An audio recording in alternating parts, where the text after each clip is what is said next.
Good evening, Minister. We are going to talk about the government initiative to hand over for lease government land to emerging farmers in a moment. But I have to ask you about the events that happened today outside the Senekal Magistrates Court. What is your message to the farmers who took the law into their own hands and decided that despite the arrest by police of 2 suspects, they should destroy property, police property and court property? What is your message to them, bearing in mind that they are frustrated and many of them are fearful? Well, thank you very much for the question. But just to say that any form of destruction of property and violence is not acceptable in our country, and none of us should accept it as a norm. We've got a constitutional state that allows us to actually respect our law and can raise our issues in the best way we can. Protests are allowed in our country in terms of our law, but those must actually be peaceful and orderly.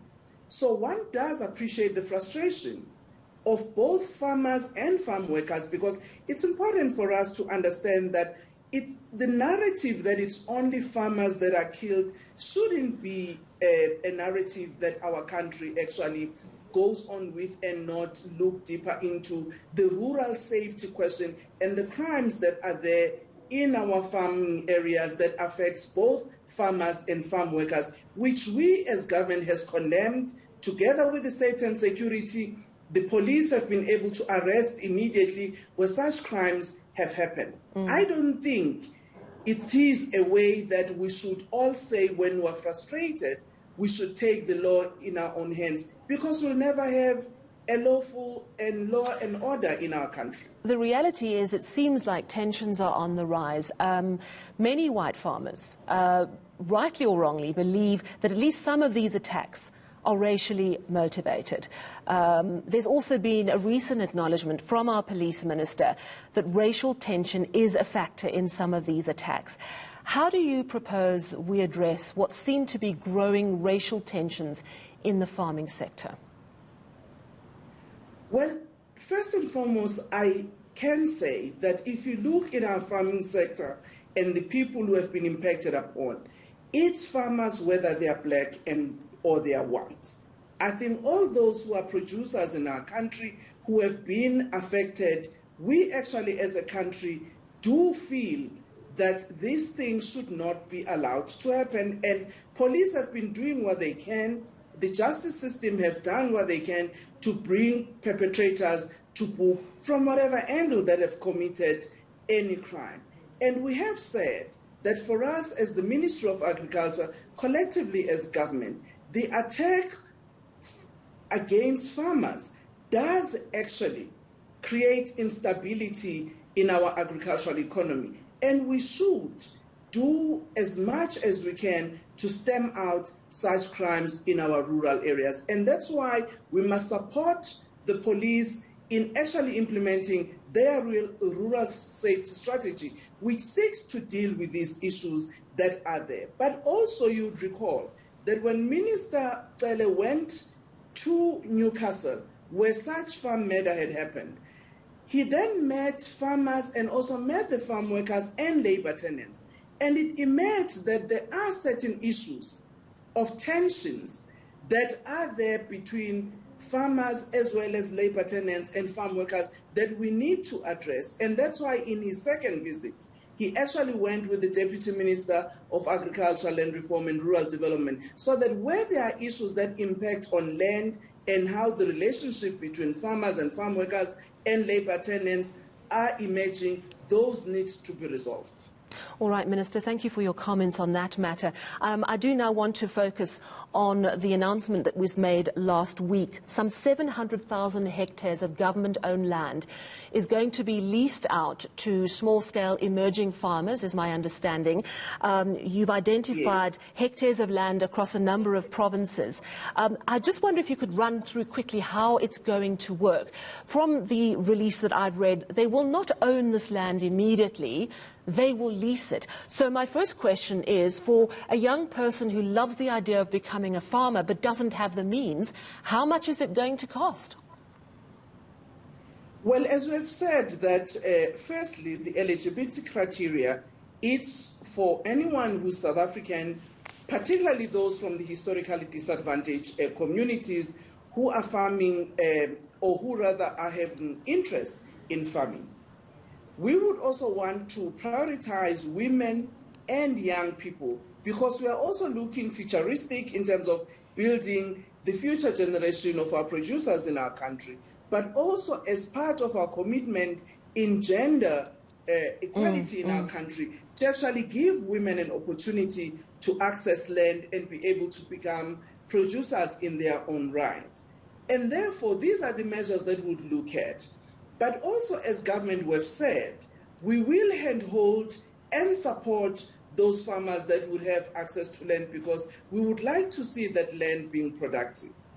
We have said the lease will actually take into consideration what are the lease values around the area where the property is. And as you know, that in farming, you can actually pay a monthly rental or you can actually have that cumulative and pay it annually.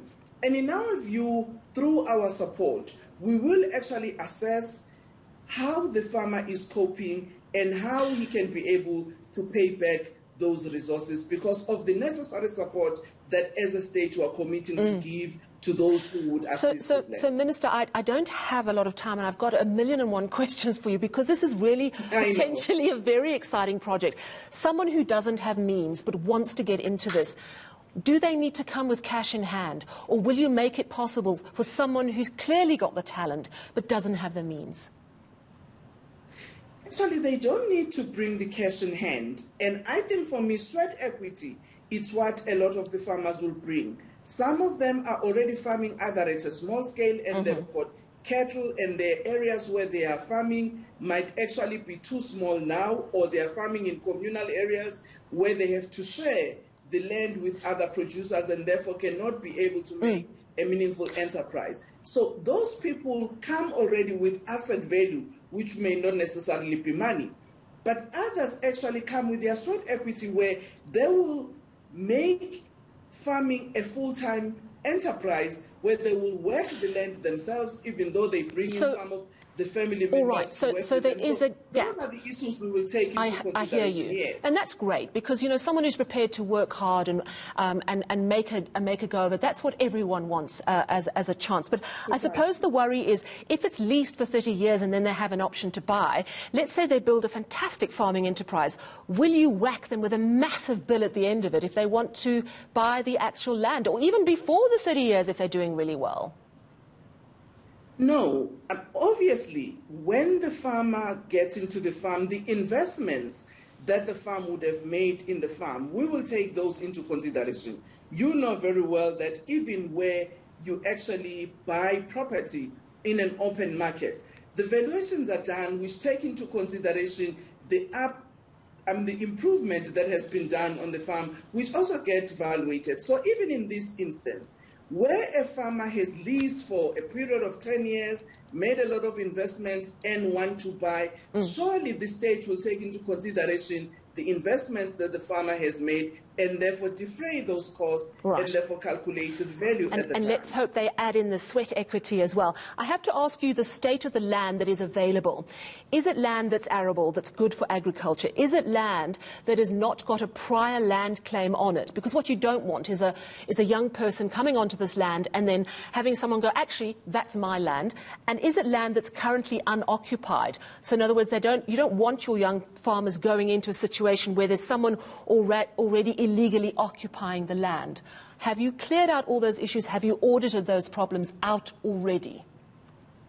Yes, we have audited those problems out already, and we know that there are certain properties in this land where people had got them illegally, and that's why we've said we will do a land inquiry process so that we can understand how those people got into those lands and whether have been using it productively and in accordance with the agricultural practices that are supposed to be undertaken in that area.